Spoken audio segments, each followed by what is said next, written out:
fair happening. What was also interesting that at the time when cities appeared, trade was not something the citizens could do every day. They could not buy the products every day. It was the matter of seasons or the matter of celebrational activities that happened inside the cities. And if you move to the next one, which is the next one, the fair in Nizhny Novgorod. Another one. Yes. Yeah. So the fair in Nizhny.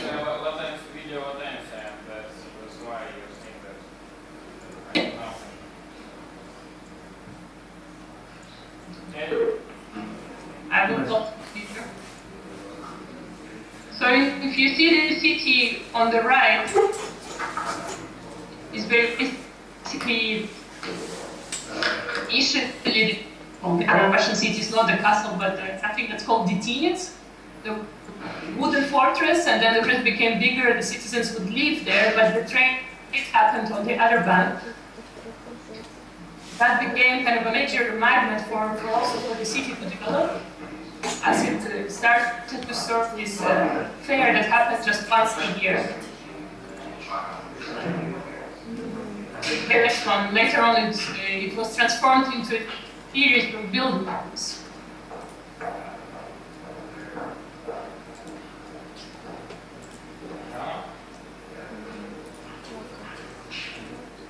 Yes. Well, just next one, and then I think it's okay if we go to Chicago. So.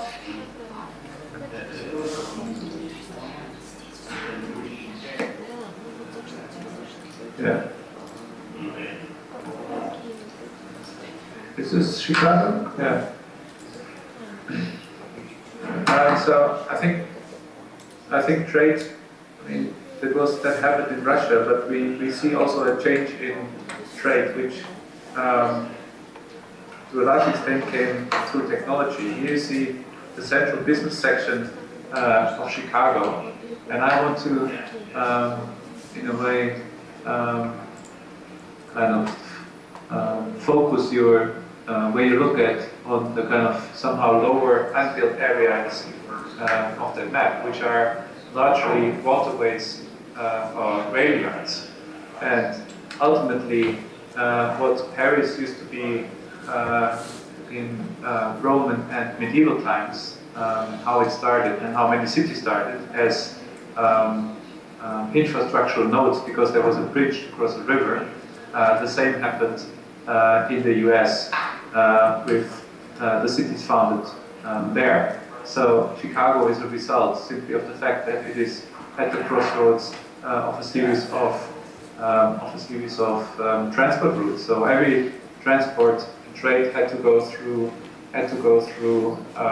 Chicago in the past. This was first with waterways and on bad roads, but as soon as the railway came into being, that's the next one, next slide. This whole Chicago became actually the biggest rail hub in the whole of the United States, and all the cattle that was grown and hunted for a part in the Great Plains was actually brought to Chicago, where they had very, very big slaughterhouses.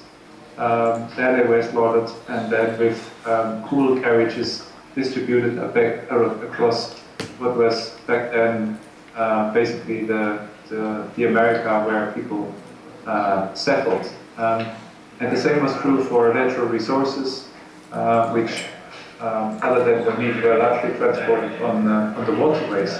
This is basically what Chicago is today, and that's, for example, also one reason why the Mercantile Exchange in Chicago is located in Chicago until the present day. So there is quite an importance in transport networks in relation to the cities that come into being for economic reasons. I think, next one. To summarize, there is two ways of growing. There is the organic on the plant growth, and they're not mutually exclusive. Sometimes they are both happening in the same city. There are some cities where it doesn't happen. So these are the two basic principles. The next one. And then we have all these different reasons that actually, in a way, justify cities were founded, and that also kind of shape the way cities look like and what cities basically focus on. All of them are relevant, but some of them are more relevant and others are less relevant, and that actually creates these two factors together, the growth model and the main reason for a city, in a way, create the sort of unique identity of each individual place. I think that's where we are. That's where we also leave it for today. Yana, do you want to add something? Well, no. Okay. No, there is basically what we talk about today is there is a lot of forces that shape the cities, but for the next times, our second lecture is called Planning Manifestos. So we'll be focusing more on really the ideas that shape the cities and how they were first stated and then how they were implemented in time or not implemented. So then we can see, because as we've seen today, a lot of forces shape cities, but also a lot of people stand behind planning of cities. Then maybe we want to explore that a bit for the next time. Yeah. But for today, I guess what we had initially in plan was called a lecture and a seminar or a discussion. Yeah. So option one we leave it for this homework. And we place, where do we place Markus the lecture in the post? On our Google website. Group. Yeah, Google Group. Exactly. Yeah, I mean, are there questions? That's because, you know.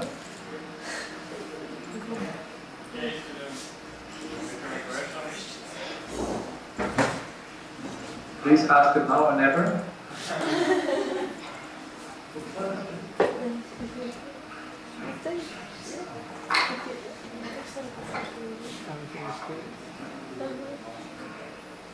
Okay, I have a question.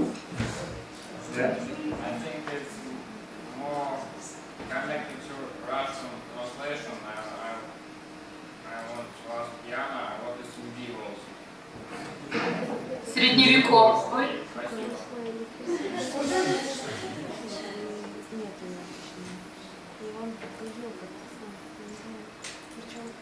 Other questions?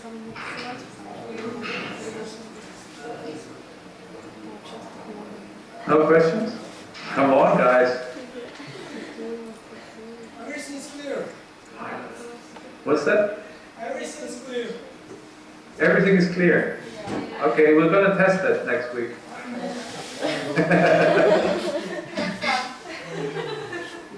We have record. Good. Okay. How is the other things going? Very intensive, I think.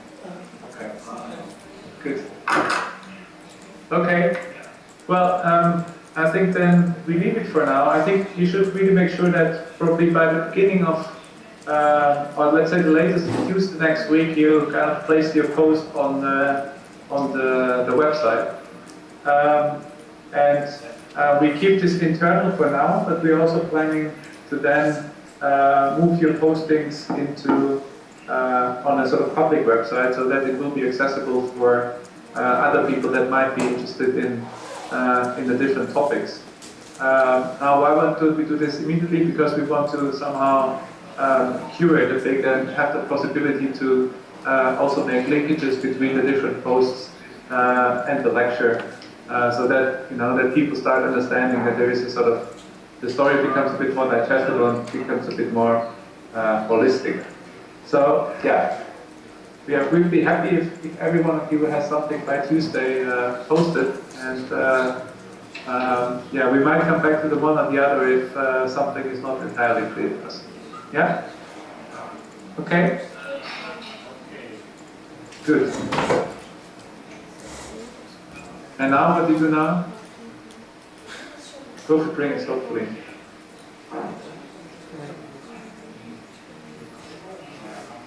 Yana?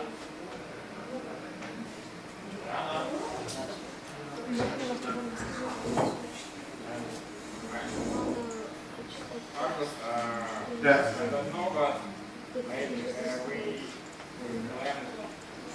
in the schedule we have lessons until 2020. Yeah, I know. But I mean, we thought you can use the time now also to discuss a bit amongst each other, and probably each one can find the topic that can be addressed in the post. I think that would be good to discuss this amongst all of you a bit. Yeah. Yana?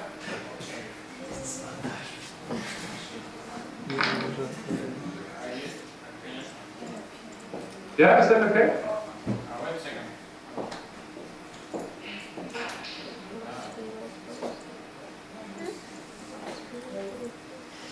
Hello?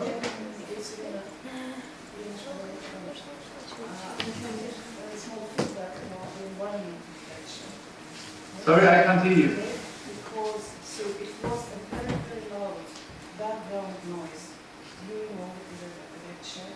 I can't hear you. There is somehow. A lot of very loud line telephone rings and calls. Yes? And some very loud voices speaking, so a lot of different kind of noise. Yes, and it was a little bit hard to hear the voice of nature. So Yeah. we can take it into account for the next time. Possible. Why didn't you tell me earlier? Because I also have a microphone here. I could just have to plug it in.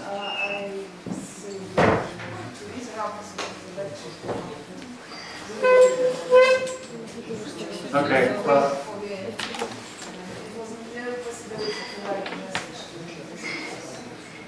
Everything is arranged. Okay. Okay, well. Sorry for that.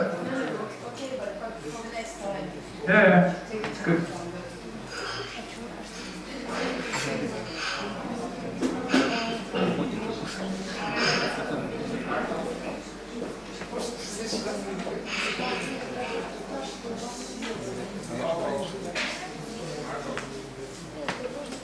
Yes?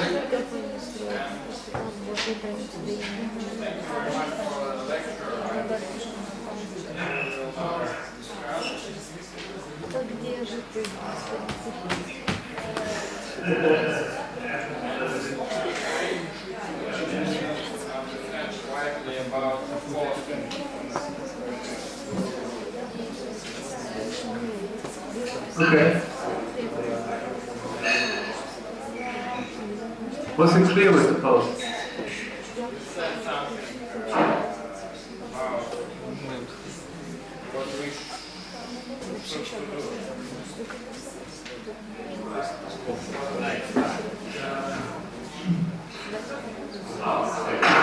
I can't hear you, Alex. Sorry, you're gone.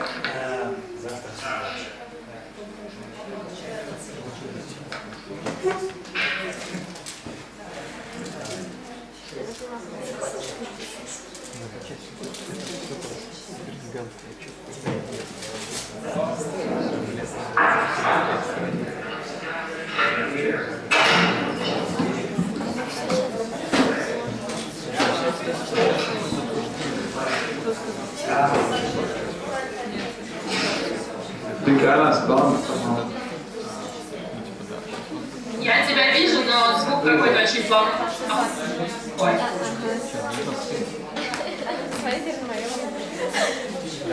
Ну и как-то он постанет.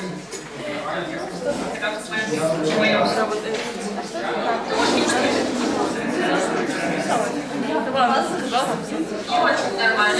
Болтаете, да? Вот, зависает. А точно? Что? Точно? Все?